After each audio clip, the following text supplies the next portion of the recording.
An Allegiant Airlines plane and a private jet forced to take evasive action to avoid a collision at 23,000 feet. Here's Tom Costello.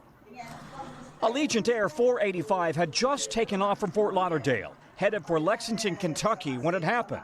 The pilot forced to make a sudden extreme climb, 600 feet in seconds, to avoid another plane, throwing flight attendants to the floor and terrifying passengers, including Jerica Thacker and her family, flying to Kentucky after a Caribbean cruise. It was honestly the scariest thing I've ever been through. It felt like when you go on the top of a roller coaster and you go straight down from the highest point.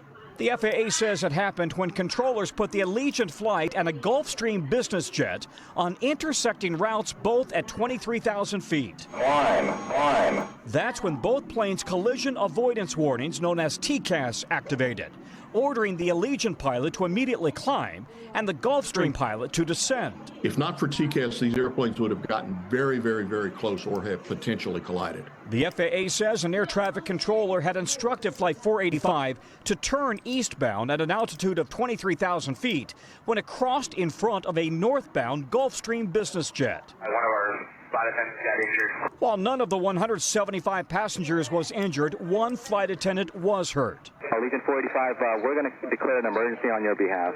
Allegiant tells NBC News Flight 485 returned to Fort Lauderdale, where a flight attendant was treated for injuries. But for Jerica Thacker, it was all too much. She and her family drove back to Kentucky. I went 21 years without getting on an airplane, and I think after this experience, I can go the rest of my life without getting on one.